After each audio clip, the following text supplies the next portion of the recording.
Selma received the patient's helps verloren not from the Rivaroxaban communication.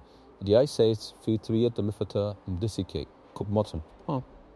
En wolfing dat die pinpauta potential until uit feasibility for now. Welcome back to Neurovascular Nuggets, everyone. Today, Salma, we've got a really interesting paper to dissect, focusing on a condition that, while rare, can be incredibly challenging: cerebral venous thrombosis, or CVT. It's a condition that often catches people off guard, isn't it, Prof. Osama? And for those who might not be familiar, CVT is essentially a blood clot in the brain's venous sinuses, which drain blood from the brain. It's not your typical stroke, but it can certainly cause stroke-like symptoms. Exactly. And the standard treatment for a long time has been anticoagulation, typically with low molecular weight heparin followed by warfarin. But, like with so many areas in medicine, there's always a push to find newer, potentially simpler, and equally effective treatments. That brings us to this study, a randomized controlled feasibility trial looking at Rivaroxaban compared to our standard anticoagulation methods for symptomatic CVT. Rivaroxaban, one of the direct oral anticoagulants, or DOACs, that have really changed the game in other areas like DVT or AFib. So the idea here was to see if it could be a viable option for CVT too, potentially simplifying treatment for patients. Precisely.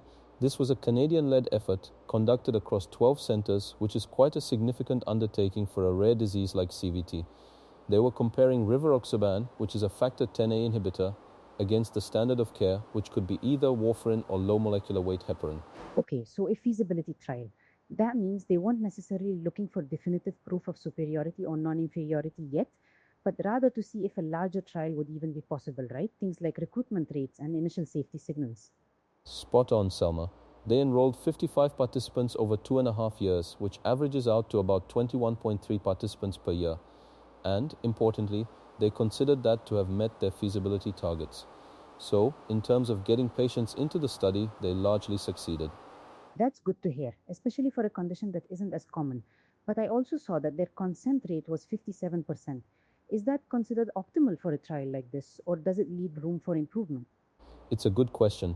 The authors actually highlighted that the consent rate was suboptimal. While meeting the recruitment target is one thing, a 57% consent rate means almost half of the eligible patients either declined or couldn't participate for other reasons.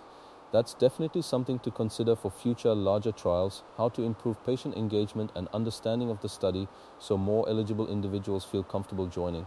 Yeah, I can imagine it's a difficult conversation for patients who have just been diagnosed with a serious condition. They're likely overwhelmed. So, who were these 55 participants? Any interesting demographics? Indeed, the median age was 48 years, which is fairly typical for CVT. It often affects younger adults more than ischemic stroke. And, interestingly, 66% were female, which is also consistent with what we know about CVT epidemiology.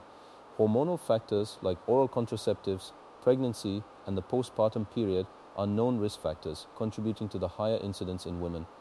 The median time from diagnosis to enrollment was also quite fast, just 3 days, which indicates that these were acutely symptomatic patients.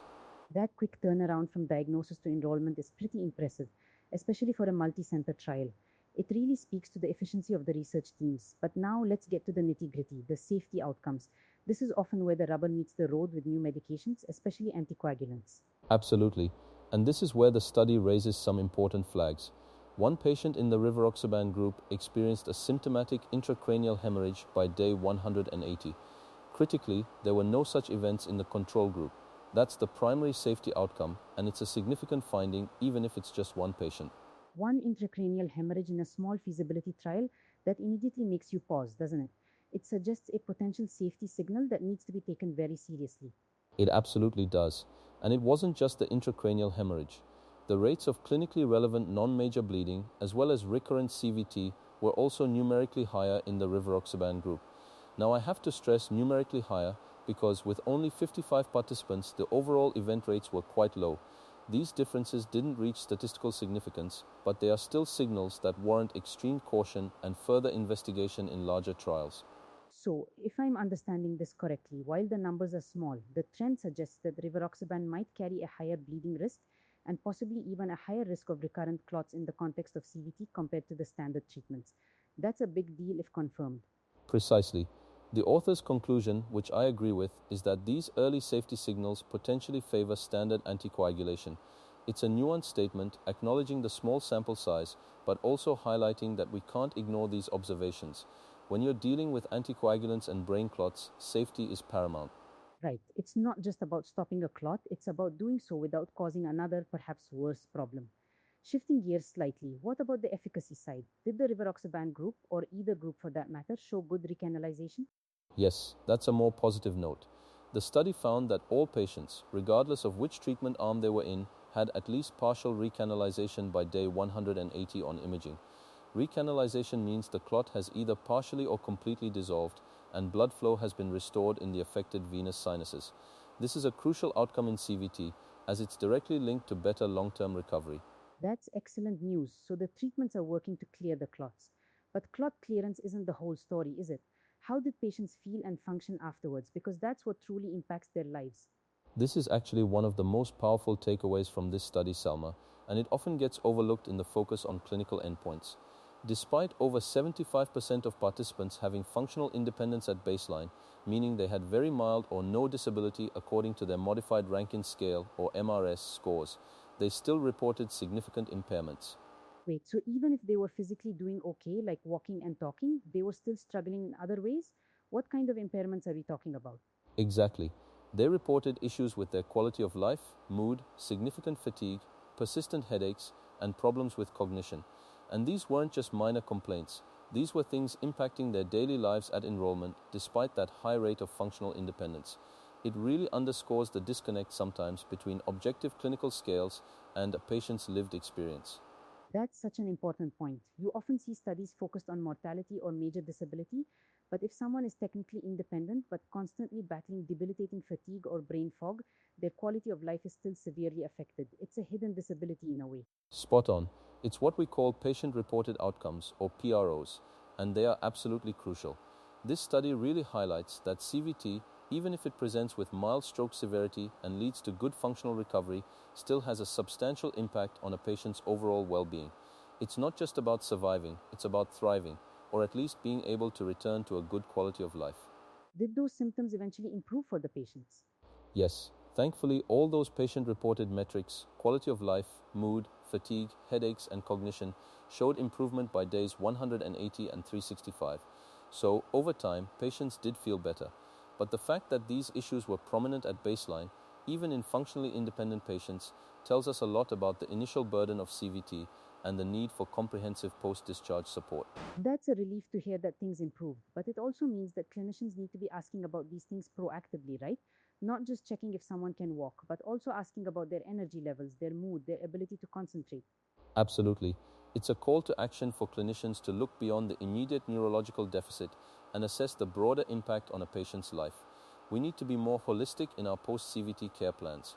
So, bringing it all together, what are the main takeaways from the author's conclusions?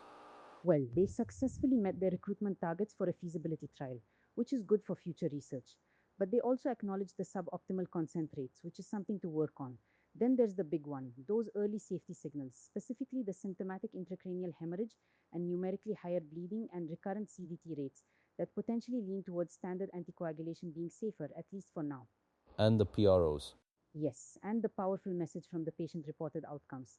CVT really impacts well being even when the stroke severity appears mild. It's not just about the clot, it's about the headaches, the fatigue, the mood changes, the cognitive struggles, all of it.